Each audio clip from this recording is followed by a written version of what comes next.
Assalamualaikum warahmatullahi wabarakatuh. Nama saya Sania Ramadhani. Saya berasal dari kelas 12 MIPA 5 absen 19. Saat ini saya akan menjelaskan singkat tentang apa itu sintesis protein.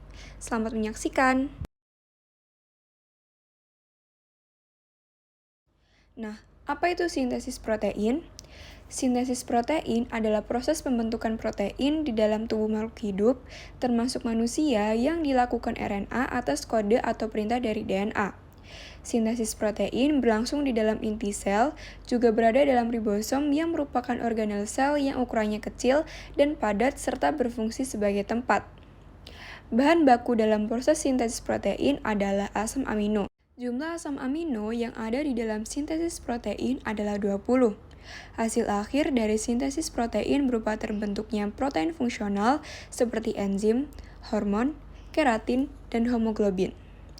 Sintesis protein bertujuan untuk membuat rantai polipeptida atau protein dari asam amino.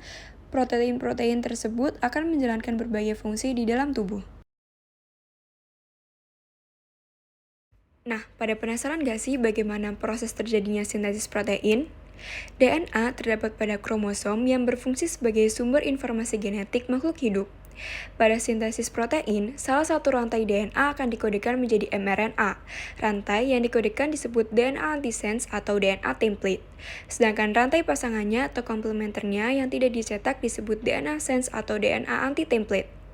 Setiap asam amino dikode 3 basa nitrogen atau kode triplet pada mRNA. Kode triplet disebut codon, sedangkan tRNA akan membawa pasangan kode triplet tersebut yang disebut antikodon. Setiap rantai protein yang disintesis, informasinya akan disalin dari rantai DNA oleh mRNA. Selanjutnya akan diterjemahkan oleh tRNA menjadi bermacam-macam asam amino. Karena sandi disalin oleh mRNA, maka semua triplet tadi tidak mengandung timin atau T, tapi diganti oleh urasil atau biasa disebut U. Setiap rantai protein mempunyai sandi awal, yaitu AUG atau metionin, dan sandi akhir yaitu kode stop atau UAA atau UAG dan UGA. Tahapan sintesis protein terbagi menjadi dua bagian, yaitu transkripsi dan translasi.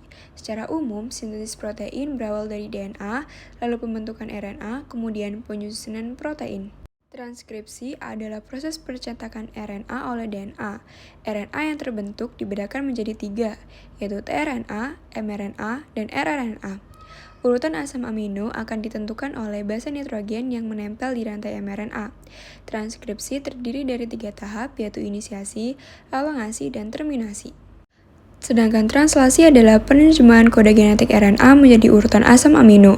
Pada tahap ini, akan disintesis polipeptida menggunakan kode genetik dari mRNA di dalam ribosom oleh tRNA dengan bantuan enzim sintetase tRNA aminosasif. Translasi juga terdiri dari 3 proses seperti transkripsi, yaitu inisiasi, elongasi, dan terminasi.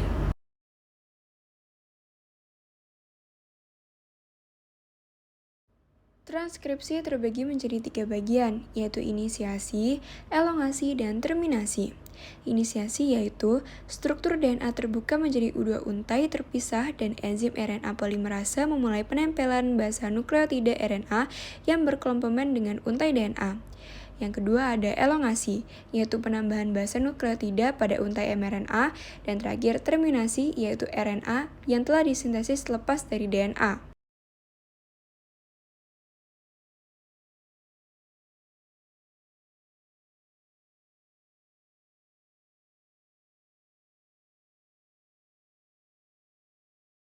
Selanjutnya pada proses translasi.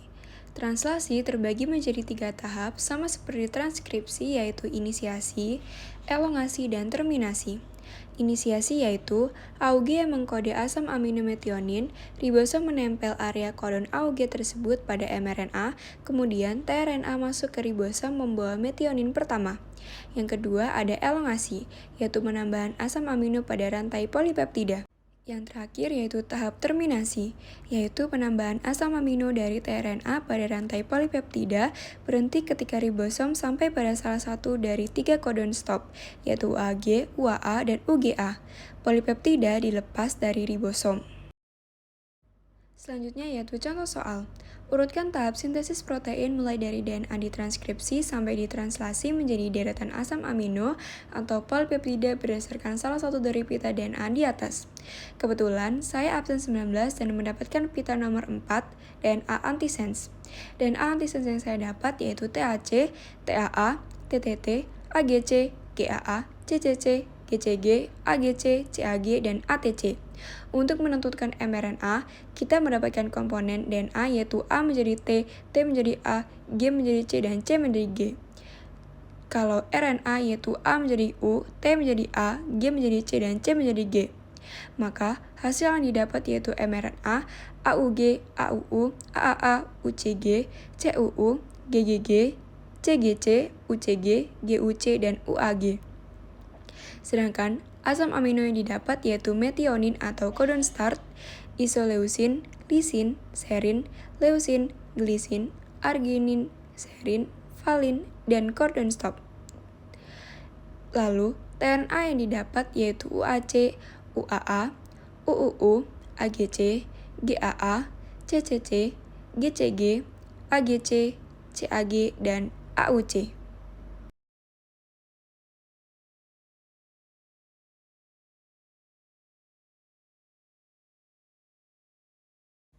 Sekian yang bisa saya sampaikan, mohon maaf bila ada salah kata.